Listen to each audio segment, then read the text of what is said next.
Tülay'dan Örgüler YouTube kanalıma hoş geldiniz. Bugün şöyle harika bir model başlayacağım. İpim bebe yünü orta kalınlıkta bir ip. Şişlerim 3 numara. Şöyle ilmeklerimi çıkardım, hazırladım. Hemen modelimizi kurmaya başlayalım. İlmeklerimi çıkardıktan sonra bir sıra düz ördüm. Arka yüzünde lastik yapmayacağım için bu işlemi yaptım. Siz istediğiniz lastiğin üzerine başlayabilirsiniz. Bu model için ilmek sayısı 4 ve 4'ün katları. Şöyle. Hemen modelimizi kurmaya başlıyoruz. Birinci sıra ön yüzündeyim. 2 düz ilmek, 2 ters ilmek. Şöyle. 2 düz, 2 ters örerek birinci sırayı tamamlayalım. 2 düz ilmekle sıramı tamamlıyorum. Kenar ilmeğimi de düz ördüm.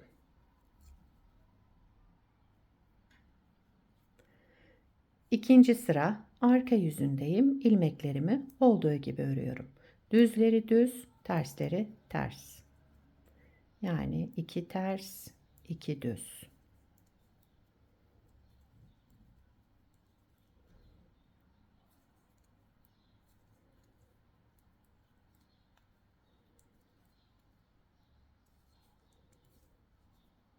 Evet, şöyle. Üçüncü sıra ön yüzündeyim. Modelimiz 6 sıradan oluşuyor. Üçüncü sıra ön yüzünde. Kenar ilmeğinden sonra şu iki düzüm var. Arada bir düzümü ördüm. Bir artırma yaptım. Tekrar ikinci düz ilmeğimi ördüm. 2 ters ilmek. Yine terslerimi ters örüyorum. Düzleri de düz örüyorum ama ikisinin arasında bir tane artırma yapıyorum. 2 ters, 2 düz. Arada bir artırma yaptım. İkinci düzümü ördüm. Kenar ilmeğimi de düz ördüm. Üçüncü sırayı tamamladım. Dördüncü sıra arka yüzündeyim. Kenar ilmeğinden sonra burada 3 ters ilmeğim oluştu. Bu artırma yaptığım ilmekle beraber 3 ters ilmek, 2 düz ilmek. 3 ters, 2 düz.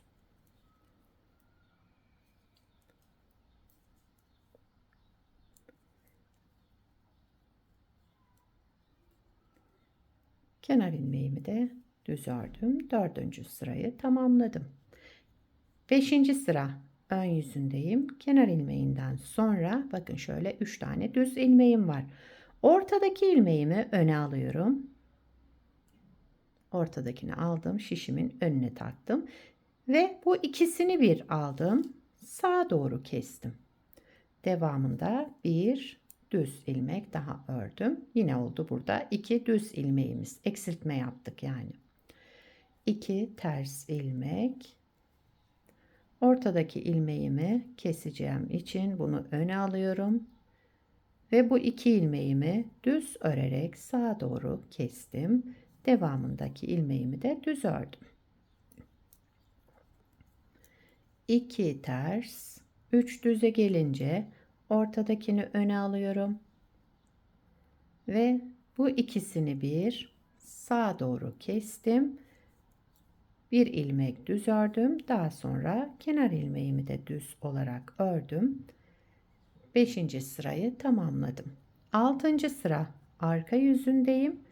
Burada ilmeklerimi yine olduğu gibi kenar ilmeğinden sonra 2 ters ilmek, 2 düz ilmek.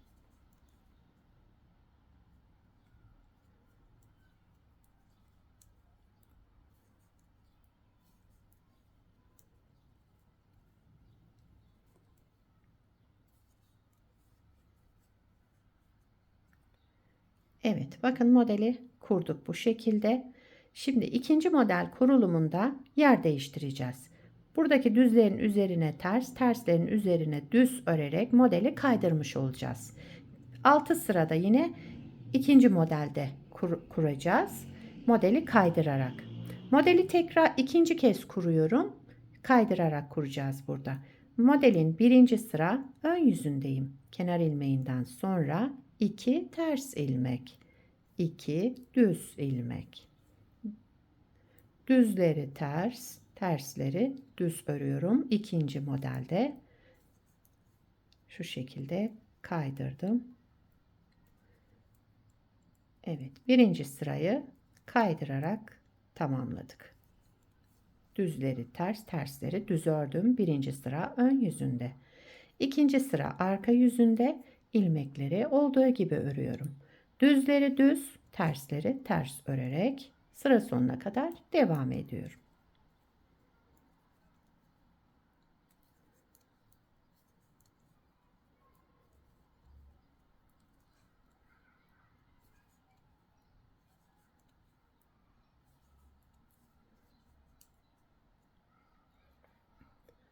Üçüncü sıra ön yüzündeyim. Kenar ilmeğinden sonra 2 ters ilmek, yine ters olarak ördüm. Sıradaki 2 düze gelince bunları da düz örüyorum ama arada bir tane artırdım. Tekrar ikinci düzümü ördüm bakın. Üçüncü sıra ön yüzünde yapacağımız işlem bu.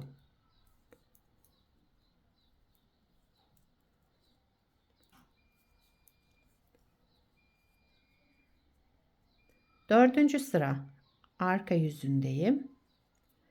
Kenar ilmeğinden sonra 2 düz ilmek, 3 ters ilmek. Bu artırma yaptığım ilmek arka yüzünde ters olarak örülüyor.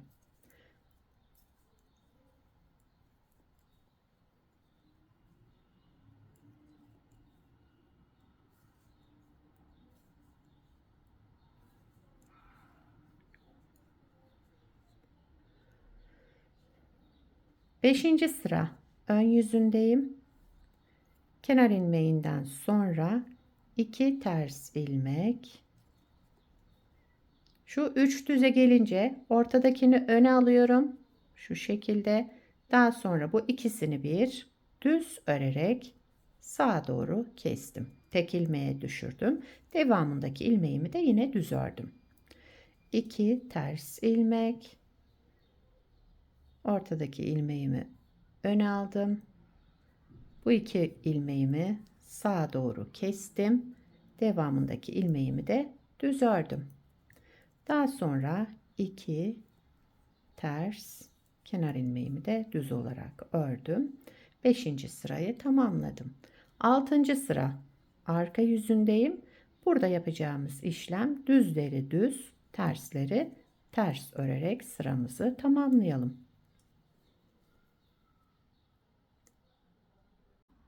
Evet, modeli tamamladım. Bakın 2 kez kurdum. İkinci modeli kaydırarak kurduk. Model böyle, bu iki modelin tekrarından oluşacak.